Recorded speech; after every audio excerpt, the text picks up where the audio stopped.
Shifting healthcare is not going to happen overnight, but the more we individually make our own understanding of ourselves and we can bring that into the table, I feel hopeful for healthcare. And that's what we have to remember. It is about connection and understanding and less judgment, but it is okay to be angry at the system. I've been angry at the system. Hello, nurses, nurse coaches. Welcome back to the Nurse Coach Collective podcast. I am your host, Heather. If you have ever felt burnt out, most of us as nurses at some point in our career, and if you're feeling ready to reclaim sovereignty of both your nursing practice and your life, or maybe you've been craving a way to practice nursing that allows deeper connection with those you serve, and I promise you are going to love today's episode, because joining me today for a second time is Sally Davidson, who is a conscious leadership coach, a board-certified nurse coach, a trauma-informed breathwork facilitator, and an energy worker. As the founder of Rooted Soul, she creates safe, embodied spaces for women, leaders, visionaries, and entrepreneurs to reconnect with their authentic selves, moving beyond the masks of performance and the hustle to lead from a place of truth and flow and embodiment.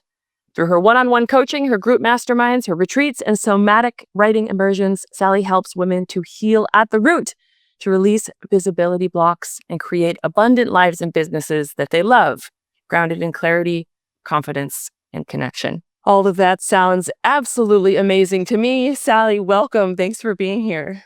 Thank you, Heather. Yeah, that sounds like, I was like, oh, is that me?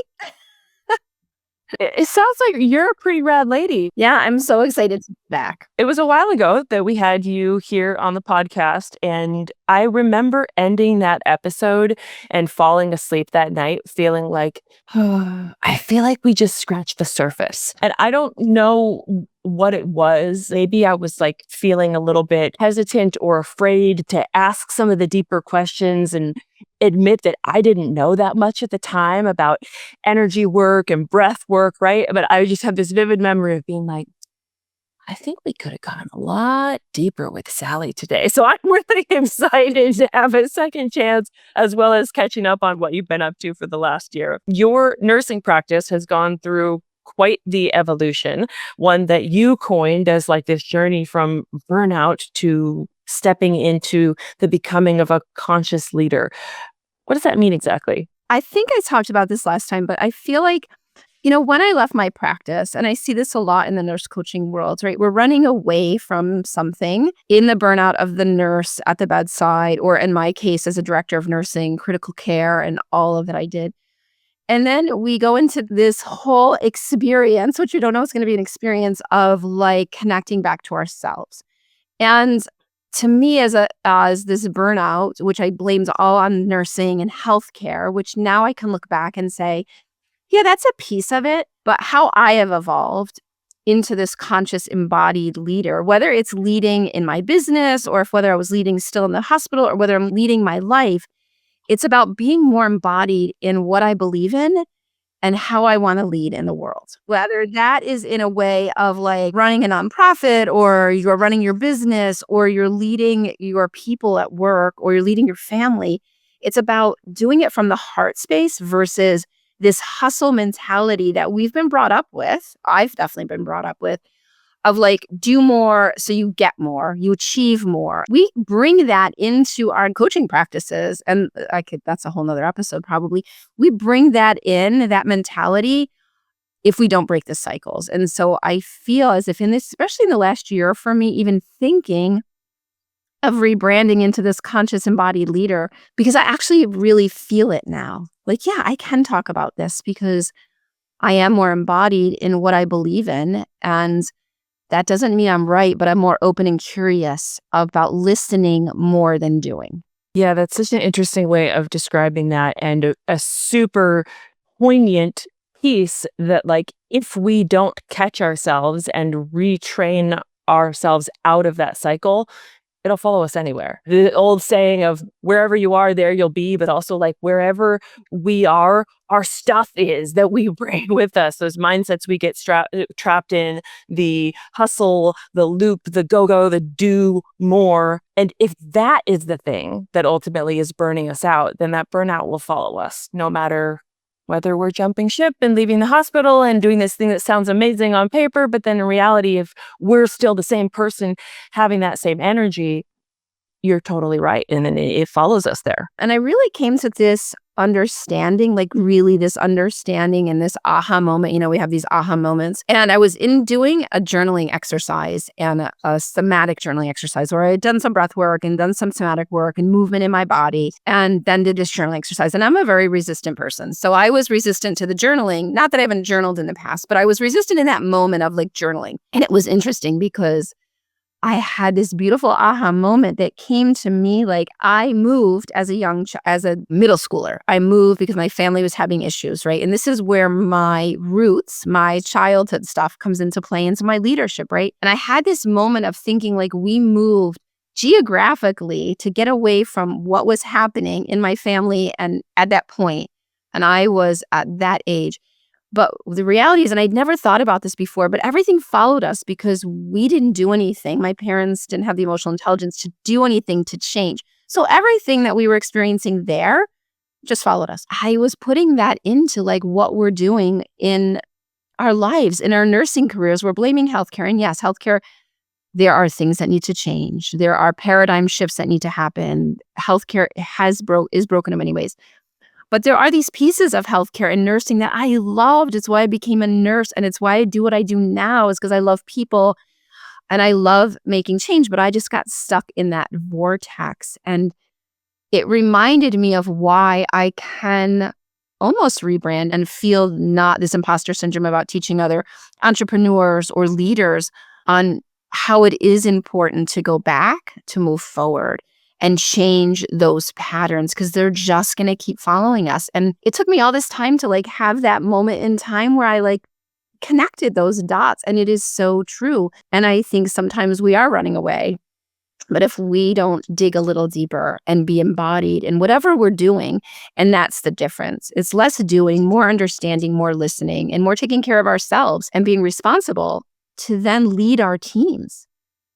Whether it's our clients or our teams in healthcare, listening, not just doing, not just reacting. So if we are, let's put ourselves back in time, because I know we're both out of the roles that we used to be in the hospital. If we put ourselves back to wherever we were a decade ago, and we're still feeling the depths of the burnout. I know for you, it was being very overworked and very long hours and way too much responsibility. If we're not blaming the system, if we're not looking around at all the ways that healthcare is broken, what are the actual tangible ways that we can begin to look elsewhere so that we're growing rather than just staying in that cycle and in that loop? I think the way that I see it and feel it is that when I was stuck in that cycle, I was not growing. I was just working. And if I'm honest with myself, yes, there was expectations put on me to fulfill my role as a director, as a manager, especially as a manager. That was probably the hardest role. But some were self-inflicted from my old patterning of needing to achieve, to be validated, to feel worthy, right? And that was a hard thing for me to look at. But if I look really and just be responsible for me versus the system, it starts with the tangible things started with me. I've talked about this, that I feel like the collective is what started the change for me. I obviously felt something, which is why the collective came into my realm. And then I went on this whole other journey. But it starts with me. Like I can't change the system without changing my internal compass, I say, my nervous system, my operating system. So people understand, like we know all about computers and operating systems of our phones. My operating system was a little bit not broken. It was not, I really didn't understand it. And so the more that I change that, the more that I understand that, I don't want to say change, the more I understand my own operating system, then I can know how to show up. And the reality was, yeah, I was really good. I felt like I was good at my job and I did listen, but I also tried to fix everything, and one person can't fix everything. I don't know that we should want to be the fixers more than we want to just learn about ourselves so that we understand other people. And so how does that tangibly start? With just starting to take care of ourselves in very small ways and stop making excuses, honestly. And this may not resonate with people, But we make a lot of excuses on why we can't do things, why we can't take care of ourselves. And I mean self-care more than getting our nails done or getting a massage. I mean really looking inward so that we can then look outward. And it may sound very like mystical and spiritual, but I think it's basic. It's looking at learning about our own operating systems, our own nervous system, and how is that affecting us in our workplace? Because I can look back now and see how it was affecting me. I know it was, even though I was good at my job, and it burnt me out. And how do we do that, Sally, without then switching that blame to a place of self-blame, right? Because at least if we're blaming the system and we're blaming, management, which doesn't work for you because you were management, but management or the hospital system itself or healthcare in general, like if we're blaming those things, at least we feel like, well, I'm doing the best I can in a system that's not setting me up to do better. But if we progress towards considering this side, which is that I have to turn things around, I have to look inward, I have to be doing my own work to take care of myself, then how do we avoid that trap of like, well, I'm feeling burnt out because I'm not doing a good enough job. I'm not meditating enough. I'm not eating healthy enough. I'm not exercising enough. I'm trapped in my own mindsets of being a people pleaser and needing to fix anything. And that then too can really burn us out when we get stuck in our own inner voices. 100%. What I have found, especially recently, I would say in the last year, is just micro shifts, little tiny changes. We want to go for these big changes. I quit my job. I put it all into a business. Those are big changes. I'm not saying we can't do that, but I am saying what I found is the most sustainable is small shifts. Small shifts of learning and reframing it as not about beating ourselves up, right? It's about understanding ourselves. And that's why I started calling it our operating system. It's our nervous system, right? But sometimes that even scares people off. How are we operating? Our computer has to operate a certain way. Our phone operates a certain way. It has to be plugged back in. So we need to do things for ourselves. And maybe they're small. Maybe, someone starts with me. I started with a collective. When I started with a collective, it wasn't this, yes, that's a big shift, but it also just brought things into my mind's eye of oh, things can be different. It started with a small little bit of meditation. It wasn't you need to meditate for an hour every morning, right? I don't know if that's always the answer. That works for some, but it's just creating small shifts and being aware that there is this piece of our own responsibility in how we show up in the world. And I feel like the minute we stop blaming others and not blame ourselves, just be more responsible for how my patterns are my patterns, right? They're not necessarily, I can see now, they're not necessarily my fault. Generationally, we can get into that, right? I was raised by emotionally unintelligent parents that did the best they could. I love them, but so then I had patterns. We're not going to find that for everybody overnight, but I do believe that small shifts of mindfulness, small shifts in meditation, small shifts of learning to be more present, learning to journal. It's not one thing. And the other thing I've learned across this journey, it's not a one size fits all. I love breathwork. I think that is magical and it's the bridge to a lot. But I also realize I have clients that cannot do breathwork. Their nervous system just can't get them there yet. So we have to address them differently, right? Until they're there. So it's about these small steps that we can start to take. And I believe the first one is just awareness. It isn't about blame. It isn't about anger. It's easier to be angry at the system.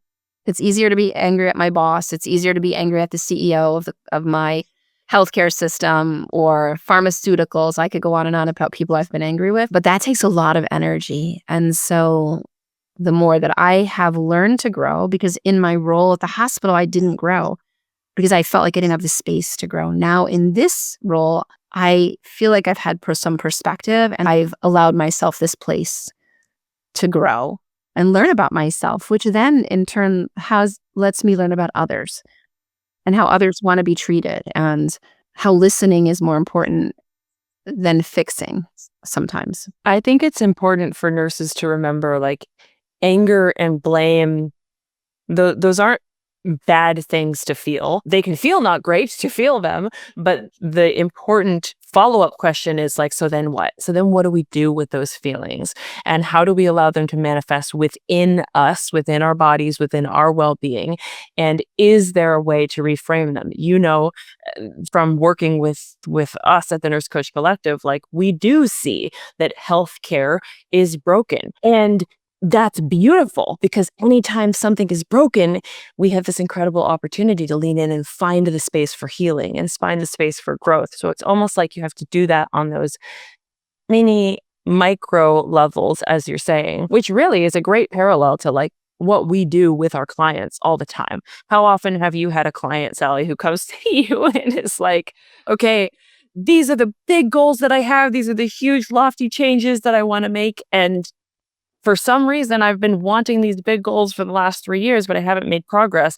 And what we then get to do with them is say, great, your goals are beautiful. They have stuck with you for 3 years. That's how we know that you really want them. Now let's break them down. Now let's break them down into those micro changes so you can actually be successful there. I'm working with a client right now. It just comes to like, because I had a call with her this morning, and I do all this deep-rooted inner child healing, work. But sometimes that's not for everybody. So I have been working with her for, I don't know, a year and a half now. She's an executive.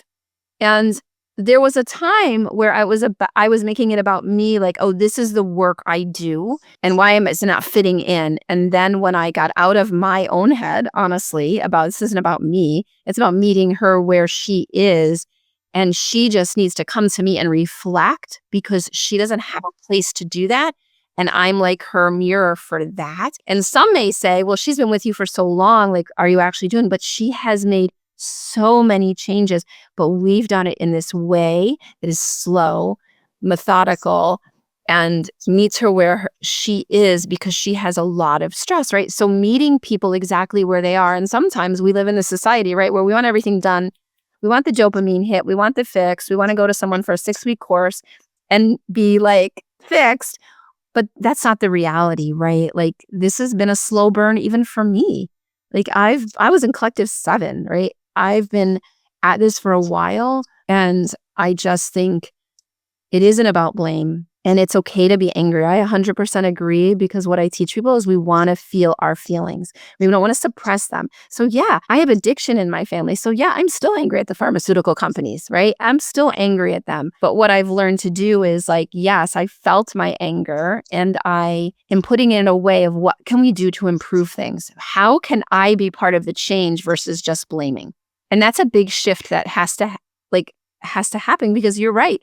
When the system is broken, as we know it is, because it's being run by a very old paradigm, in my opinion, of just push, and not listening to the people that really know the best, the people that are on the front lines. They know what patients need. Like, they know what patients are asking them for. But it takes time. Like, it takes time, and we all have to be aware of what our part in the puzzle is, because we are all part of it. It's life. It's the hospital system. It's life. I mean, look what's happening around without getting into that. I mean, it's a big shift, and we need to be part of the change. I truly feel that now. You work with leaders, you work with visionaries. Do you work with anyone who's in the hospital world in roles like you were in, DONs, managers, leaders? Has that come up for you? It hasn't recently, to be honest, but it has. And creating this space for them, I think sometimes the space just needs to be created for them to be heard, and allowing that blame to kind of go out and almost run its course. And then for them to realize what's going to change after that. And I think we're going to see more of this as things are shifting within the hospital frameworks. I mean, I would love to see nurse coaches. People have, and I haven't done a lot of corporate work. I just started doing some corporate work. It wasn't really on my foresight of doing corporate work, but I have a corporate client right now, which is not healthcare. But what I am seeing is bringing people together in community in a corporate world. I did a 3-part workshop. I did part 2, part 3 is next month. And it's been eye-opening even for me to see what happens when we bring people together and give them a voice that's healthy, and an understanding of how to, it was really a nervous system workshop for a power authority company. And the shifts that have happened within the company already have been phenomenal. So imagine in healthcare, and I know it's happening because people have to feel okay to speak up also.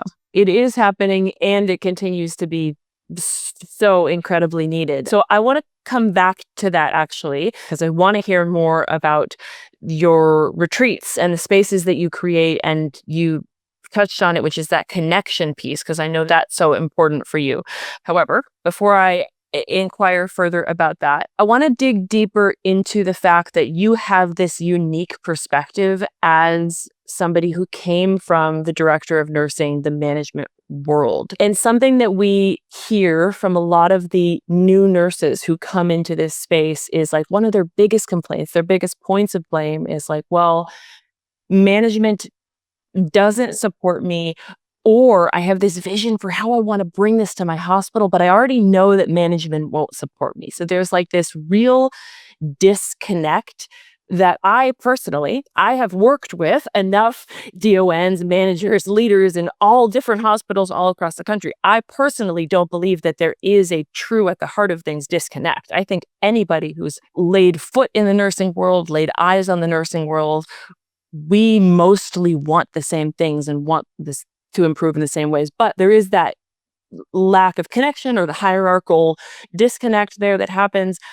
What comes up for you around that? And like, what do you think the general sentiment is if from the leaders, from the DONs who are also kind of stuck inside of that system? Do you think they're like, well, I'm making mine and I'm at the top, so it's all good? Or do you think they're also really wanting to be a part of this movement that is changing and innovating healthcare? I think that they want to be part of the movement. I think anybody that has gone into nursing, for the most of us, there was this desire to help people, right? I think some people go into nursing. I never thought I would be a director of nursing. That was not my trajectory to be in management. Just kind of worked that way. That was never even in my eyesight, like of moving up the ladder. And I think that you can, like some people, yes, that it was their trajectory, but some no. And I think at the heart of it, people want to take care of patients, right? But there's this piece above us, that is like, money, right? And how much money is there? And from my organization, I just remember my CFO, like if it's not getting reimbursed, then we're not putting money into it. And where I feel the short-sightedness is that we pay a lot of companies to come in, a lot of money to change culture. And culture is pretty simple. People want to be seen and heard and cared for. So that's whether that's the patient in the bed, whether that's the nurse at the bedside, the nurse tech, the nurse's aide, whatever we want to call it, the physical therapist, who's ever there working with the patients, right? And the manager. We forget. I remember someone telling me, my CNO telling me when we were trying to bring coaching in at one point, well, the managers don't need this. And I was like, they are the people that need it first, because if we don't recognize where we can lean in more and listen more and see how we're showing up, how would we teach the people at the bedside? Like, we have to learn. So I think the problem is that it's healthcare, especially, is run by a pretty old paradigm. Do more, work more.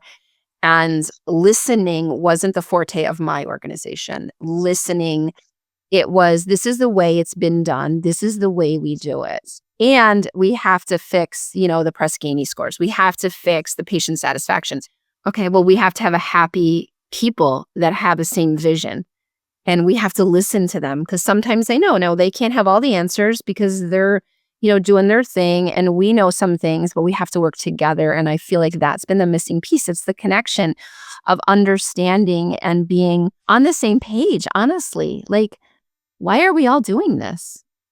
People come into the hospital, and just talking about healthcare alone, people come into the hospital, they're at their most vulnerable point. If you've ever been a patient, and if you haven't been a patient, I've always thought, like, I want to put people in a bed for 12 hours and only let them have their needs met by a call light. Because if you've never been a patient, that is them, and put you in a gown, a dress. That opens in the back. That opens in the back, and then have people like chatting about their night out last night out the desk, then you can hear them. So that doesn't make people feel seen and heard. And then the employees don't feel seen and heard. And then it just goes up the chain. And I think the disconnect for me is that people at the top don't understand even what they don't understand. how that was opened for me when I went into the collective was I already knew there was a disconnect, but I didn't even understand like what the disconnect was. And the collective, honestly, helped me start to be like, oh, there is a different way. And the reason I talk about is my own journey is because then I started my own journey, which honestly, I have to say, I just in the last year feel like, oh, I could go back and make a difference. I'm probably at this stage not going back into healthcare, but to consult or something. I can see it clearly now. Now, everybody doesn't take as long as me. Everybody has different stuff. But I think that's the disconnect. They don't even know what they don't know. Well, I think it does take a long time. I mean, Peter tells his story of like being in different areas of healthcare and working in hospitals all across the country, right? Literally laying eyes on the inner workings of everything. And it took over 10 years to even like see that something is wrong, let alone then another 10 years to figure out like, oh, but here's what I can do about it, both internally. You do that work first, right? So that's another 10 years. And then the next 10 years is you can finally go back and do something to help improve it for others or maybe on that systemic level. So yes, no, of course, it doesn't always take that long, but sometimes it does. And that's okay. Everybody is unique. Everybody's on their own timeline. It takes the time that it's going to take. But I love what you said about, there's just this underlying people want to be seen and heard and cared for. And I can already imagine, like, if every person listening to this episode, the only takeaway is that they go through the rest of their day with that mantra and remembering this person who just said something that super pissed me off, or, oh, I just called my mom and again, they nagged me about the same thing, right? Or my kid is just really getting on my nerves today. People want to be seen and heard and cared for. And when we just remember that, it makes it so much easier to take that breath, to slow down, to be present when we are pissing ourselves off, right? And being our own worst enemy, to remember, like, I just want to be seen. I want to be heard. I want to be cared for. So who can do that for me? Is there somebody around me that can give that to me? And if not, how can I give that to myself in this moment? It's like a guidance counselor at school, right? Where some kids go in more, some kids go in less. So to me, like a nurse coach, who is going to understand more about healthcare than the most prized possession, the most trusted person, right? A nurse. And then you give them this skill set to understand themselves more and then understand others. Once you understand yourself and you start more accepting yourself, you'd really start to understand others more and your own projections and all the shit that happens, right? And so how to improve, can you imagine?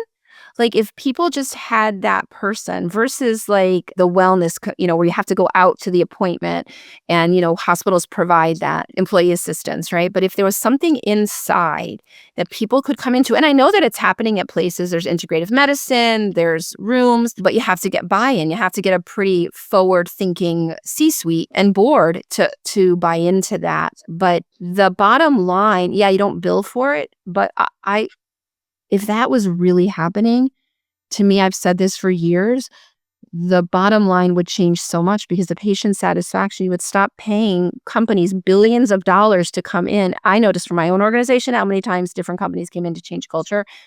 And when we were having these meetings in the morning, the huddles, and the C-suite would come and be on their phones. They weren't connecting with the staff. So yes, it was a check off on a paper. C-suite comes out, we huddle. And I'm not judging, I'm just stating a fact. But if they're not saying hello and they're not looking up and they're not engaged in what's happening and learning about their people, then it really is a waste of time. We're not changing culture because culture is about connection, about people feeling seen and heard and feeling like we're in this together. And that to me is the biggest thing. And I feel like I started to shift when again, going back to the collective was a starting point for me. I already knew that there was something off. We talked about this on our initial call. And then I've had to dig deep for the last 3 years into my own stuff while I've been growing. And that's okay. Like the small shifts are okay. When I gave up learning that it doesn't have to be a big shift and I don't have to have a multi-million-dollar business in the first year.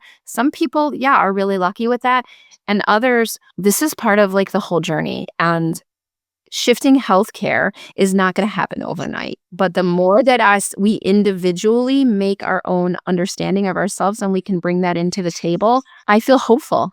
which I think is important. I feel hopeful for healthcare, even though I'm not in that mix, but I am dealing with people that are part of the mix. And I think that's what we have to remember. It is about connection and understanding and less judgment, but it is okay to be angry at the system. I've been angry at the system and people above me. I've had some bad experiences when I decided to leave and when I took time off because of my own mental health because I was so stressed out. So yeah, I had anger around that, but I had to eventually let that go and understand and process what that really was.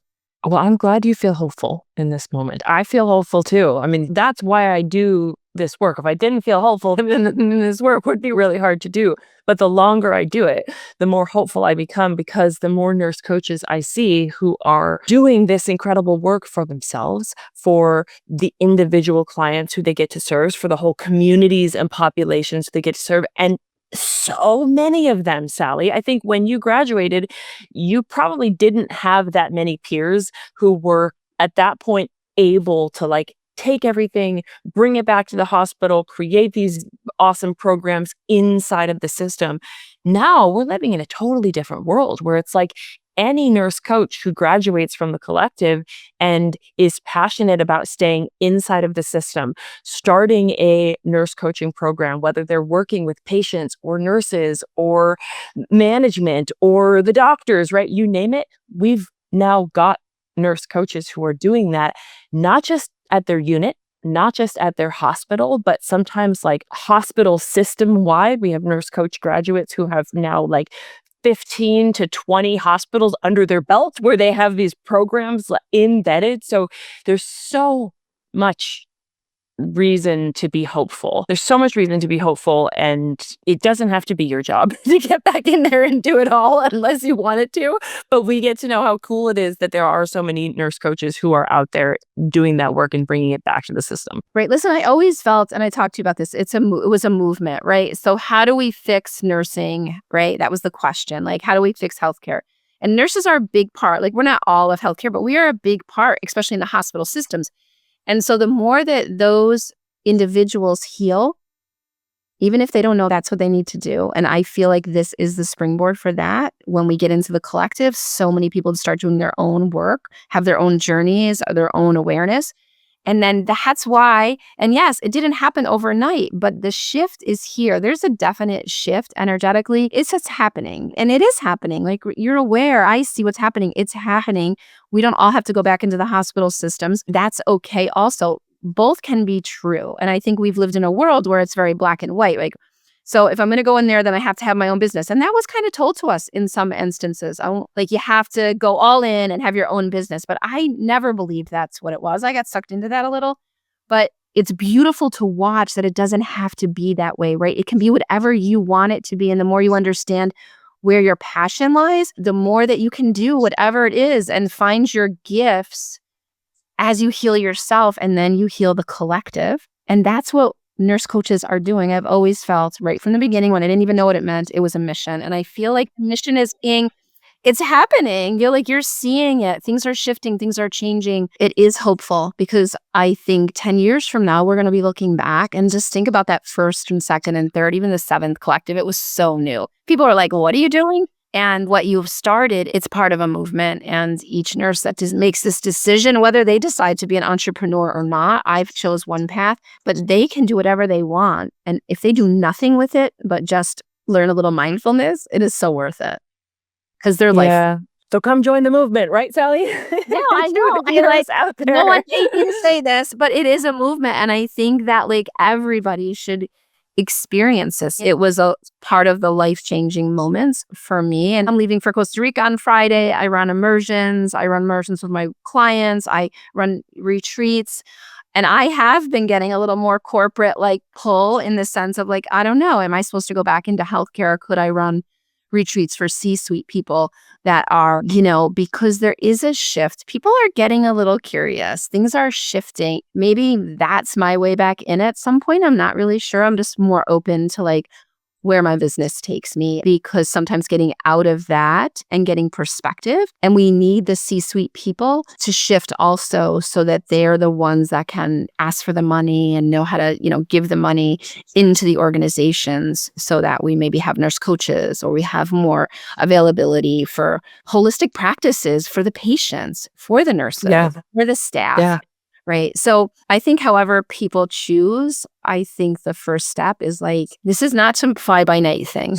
It is a movement, and it's been an integral part of my life journey and shift. Yeah, well, I'm so glad that we get to be a part of it together, because you know what I always say, it's just like every nurse makes this movement more powerful and truly is an integral part in pushing us forward. Okay, Sally, I want to pivot for a moment and make sure that we have time for you to talk to me about, so you've gone on this journey, you've had this evolution of self. It started at the collective, and you've gone on to incorporate all kinds of other great stuff, from breathwork to energy work to somatic work. And now you're doing what a lot of nurses who enter into this field dream of, but they're like, is it really possible? Could I really do this? And that's things like leveraging the power of connection to run retreats, to create sisterhood, the safe spaces. So I believe that is part of your practice, both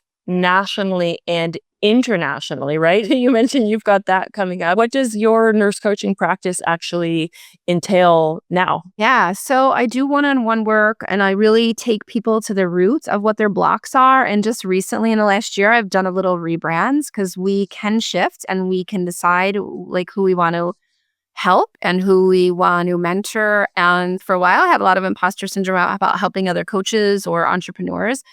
But in my own evolution, I know the problems that we come up against when we're leaving a place where we're told what to do all the time, and now we're going to this place where we can make all our own decisions, and that can be scary, and as a young new entrepreneur. So bringing people together, and I'm actually have a mastermind right now going with entrepreneurs, some nurse coaches, some other entrepreneurs, and it's amazing to have them together, because when people have this same vision of what they're trying to build, it's beautiful. But so I do group programs, I do a lot of inner child and work around where the root of what problems are with moving forward, even making a decision about whether we sign up for the collective or whatever. And then I found that connection is a big piece. I had a podcast called The Connection Project, which is getting ready to be rebooted a little bit differently, just talking to people about what can we do differently, and how can we look at how we've come through this world with our own patterns, and how we can change those patterns and not bring the same stuff into this world. So I do a lot of deep hypno breath work. Breath work to me is the bridge to everything. And then I got into retreats and immersions. I do one-on-one immersions with my clients, where I go to them, rent an Airbnb and work with them, for a full weekend, kind of like VIP days, but with a little bit deeper work. And the retreat business, listen, I love the retreats. I'm leaving for Costa Rica. This is my first leadership retreat, bringing women together in a way that feels really safe. Because what I have found, again, as we evolve in this whole process, what I have found is I have been in some places that didn't feel safe. Some of it was my stuff, honestly, Heather, but some was people were creating containers that didn't feel so safe, right? I had to meet their criteria. And so that has been a big thing for me. And then deciding the difference, is this my stuff I'm bringing in here, or is this container really just feels very performative, very much like how much money you're making, and that's how successful you are. And this journey to me is not about that. Yes, successful abundance for money is great, but I think I know exactly what you're alluding to. So yeah, understood. I am wanting to create spaces this week away in Costa Rica. I have facilitators coming. I'm giving some of the roles to other people, letting them shine, newer facilitators. And I have to learn how to create more space, and I want everyone to feel safe and not performative. I think we can get stuck in that in this role as new entrepreneurs, and I've seen that. So I have been learning to create spaces that feel good, allow people to embrace their creativity. That I was a person that didn't even feel I was creative, and now I'm creating retreats in Peru and Costa Rica, internationally, giving women this ability to learn about their sister wounds and why they have trouble with other strong women, right? Some of it's stuff we have to deal with, but some is just creating spaces that feel really good. And that's from my own experiences, because just because we're in this field, of coaching, entrepreneur work, all of this, again, we can bring our same stuff with us if we don't address how we're showing up, and creating safe spaces for people that feels really good for them so they can be authentically themselves, because this journey looks different for everybody, and how you show up as a nurse coach looks different for everybody, whether it's in the hospital, your own career. But again, we want people to feel safe. I think that's another piece that we didn't talk about. People want to feel seen and heard. The thing that they don't even know that they want, I didn't know this, is I needed some internal safety to feel like I could be seen and heard. And we have to establish that for them. And it's almost like difficult for them to see, right? Like they were like, oh, I feel safe with you. I hired you. But there's this internal piece that doesn't feel safe. And that takes a while to get to. But it is something I have experienced in this business. And I really am trying really hard to create spaces that don't have people feel like that. Obviously, you can't control everything. You're right, because I think it does come up, especially for some of our graduates, nurse coaches who maybe want to take things deeper. And there are programs or offerings out there that are really focused on the shiny object, right? Which is earn more money. Here's how we're going to earn more money. To me, that's like the client who comes in and says, diet and exercise, right? So that's the shiny object that they come because it's like the easiest thing to talk about. But then when we do the work with them, we realize there's all of these other underlayers that have to happen in order for diet and exercise to be effective, but also that are far more of a priority once the person really allows themselves to open. So how does that relate? Is that when we chase things like numbers to earn more money, and as you said, it becomes performative, right? How many clients can we all compete together and get in the next month? And then we have a winner and. Well, the problem with that is that then the sole focus of how we are creating our business and our lives ends up revolving around this one shiny object. And do not get me wrong, finances and being able to support yourself and financial well-being are very important. I want that for every single nurse coach, to be able to earn as much as you can. And I highly believe that is possible inside of this field. But when people ask, like, how is the Nurse Coach Collective different from XYZ programs that are out there? One of the biggest things that I always say is because it's our goal to help you create success, freedom on your terms. And that always has to be looked at holistically. So if, reaching this financial threshold is in there, then beautiful, we will aim for that. But how do you want to get there? Who do you want to serve? How do you want to feel about those people that you're serving? What type of environment do you want to work with? You don't want to work with 10 clients who are just willing to pay you and draining your soul, right? If you're called to creating retreats and going to Costa Rica and going to Peru, right, then those are the things that we want to help you be successful in doing. So I thank you for speaking to that, because I think it's something that's not like really easy to dissect that difference, but you and your whole journey really beautifully demonstrates the importance of getting back to self, seeing, hearing, caring for yourself, feeling safe with yourself to be able to then be authentic. How you create your practice is in alignment with what works for you, not what works for somebody else. I'm not running a mastermind for new entrepreneurs or visionaries on visibility with just a simple framework, in which I know that's like what we're supposed to do and all the things, right? But I base it off of who signs up with me, who's drawn to me, and then the group, like the dynamic of the group, because I've been in so many programs where it's just like A to Z, and then you have to fit in the molds. And what I saw for myself was you have a lot of patterns, especially if you're in a group for 6 months or a year, your patterns show up, right? And that can make you then again feel very shameful of like, why am I not doing that? Like, why am I not there? Why am I? And competition is great. I'm not saying we shouldn't be competitive or that we shouldn't have accountability or we shouldn't have goals, because to move forward, you do have to get uncomfortable. But my whole practice is about embodying the uncomfortableness, feeling out where it is, and then growing our capacity. My capacity may grow different than yours. You may be in a different trajectory and your capacity may grow very quickly. But I need the coach to understand, or the mentor to understand, the facilitator to understand that, the 8 people in my group, the capacity is very different. And it's my job to then help them through their own capacity. And I speak that very openly in the beginning. Everybody may not get what they need out of this. what they thought, right? Usually what you think you're going to get out of something like this when you start to do the deep work is totally different. And I just name that up front. And we want to grow the way our nervous system will allow us to grow. And that is going to be different for everybody in the group. Everybody isn't going to make, six figures and all this stuff. That's kind of bullshit, if I can say that. It's bullshit. And changing and shifting and pivoting is freaking hard. And we in nursing were told what to do. Even as a director, I was pretty much told what to do, definitely as a manager. And now I have to think for myself. That alone is a whole different ball game.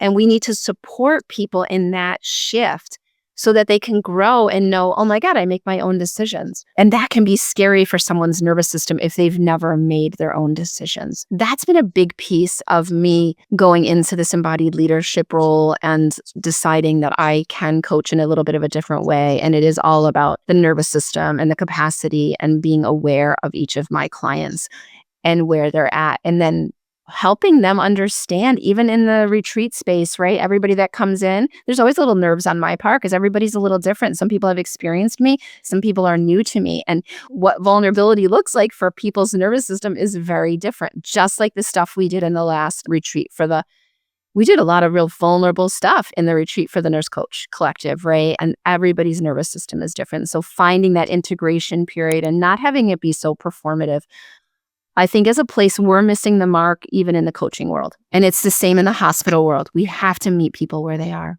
to an extent. To all of our listeners, if you have your interest piqued right now, if you want to learn more about breath work, about somatic work, about nervous system work, if you're inspired by the idea of running retreats, both national and international, joining retreats, having deeper connections, check out Sally Davidson and please learn more about the incredible work that she's done and is doing. We will drop links to all of your stuff inside of the show notes, Sally.